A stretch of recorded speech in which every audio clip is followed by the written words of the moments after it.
మనం బస్ స్టేషన్లలో, cinema హాల్స్లో, railway స్టేషన్లోకి వెళ్ళినప్పుడు మనకి మొదటగా కనిపించేది, వినిపించేది పాప్కార్న్ పేరు.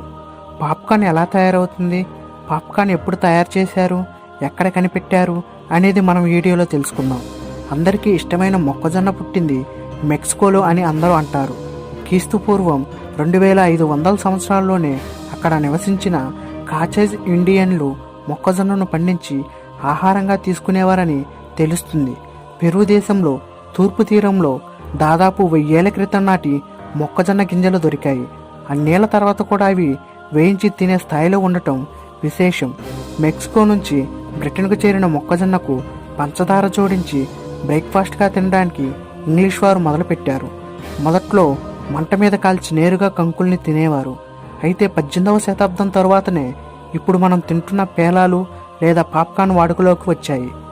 గింజల నుంచి పాప్కార్న్ ఎలా వస్తుందంటే, ప్రతి మొక్కజొన్న గింజలో చిన్న నీటి బిందువు ఉంటుంది.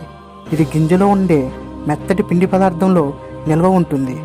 మనం ఎప్పుడైతే గింజల్ని వేడి చేస్తామో అప్పుడు ఆ నీరు వేకొచ్చేస్తుంది.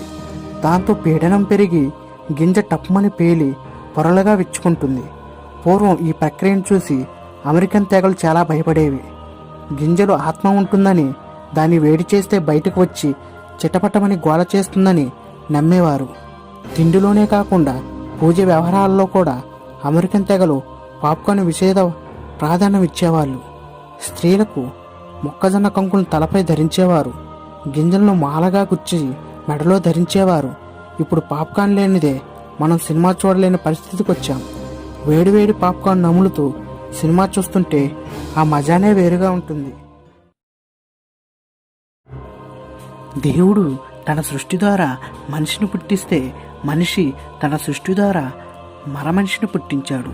ఆ మరమనిషినే ఇంగ్లీష్లో రోబో అంటున్నారు. 1948వ సంవత్సరంలో ఇంగ్లాండ్కు చెందిన గ్రే వాల్టర్ తొలి ఎలక్ట్రానిక్ ఆటోనామస్ రోబోట్ను తయారు చేసిన అంతకుముందే అనేక మంది ఈ మరమనిషి ఊహను చేశారు. క్రీస్తు పూర్వం 458వ సంవత్సరంలోనే గ్రీక్ గణితవేత్త ఆర్కిటస్ ఒక మరపక్షిని తయారు చేసి ఆవిరి ద్వారా ఎగరేశాడంట. ఆ తర్వాత సాహిత్యంలో, సైన్స్ ఫిక్షన్లో కూడా రోబో ప్రత్యక్షమైంది. మొదట రోబో అనే మాట కారెట్ లేపెక్ అనే చెక్కు రచయిత ఉపయోగించాడు. చెక్ భాషలో రోబో అంటే బానిస అని అర్థం. అతడికి పదాన్ని అందించింది అతని తమ్ముడైన జోసెఫ్ లేపెక్ అంట. ఏమైనా 1950ల తర్వాత ఊపందుకున్న రోబోల తయారీ కాలక్రమంలో అమెరికా, జపాన్ దేశాల శాస్త్రజ్ఞుల ద్వారా రోజురోజుకు పరిణితి చెందింది. రోబోల తయారీ కోసమే రోబోటిక్స్ అనే సైన్స్ పుట్టింది. మనిషి చేయలేని ప్రమాదకరమైన పనులకు బాంబు డిఫ్యూజింగ్, లేదంటే మనిషితో అవసరం లేని పనులకు ఫ్యాక్టరీలో కార్మికుల రోబోలను ఉపయోగించసాగారు. కాలక్రమంలో డొమెస్టిక్ రోబోలు వచ్చాయి. అభివృద్ధి చెందిన దేశాల్లో పని మనుషులను పెట్టుకోవటం కంటే ఒక రోబోను కనుక్కోవటం సులభం కనుక ఇంటి పనులు చేయటానికి డొమెస్టిక్ రోబోల అవసరం ఏర్పడి ప్రస్తుతం వాటి గిరాకీ ఎక్కువగా ఉంది. కానీ రోబోల వల్ల జరుగుతున్న ఉపయోగకరమైన పనుల్లో అవి ఆపరేషన్లో సహాయపడటం ఒకటి. డాక్టర్లకు సహాయంగా సూక్ష్మ భాగాల సర్జరీ కోసం అతి చిన్న రోబోలు తయారయ్యాయి. వీటినే టినీ రోబోట్స్ అంటున్నారు.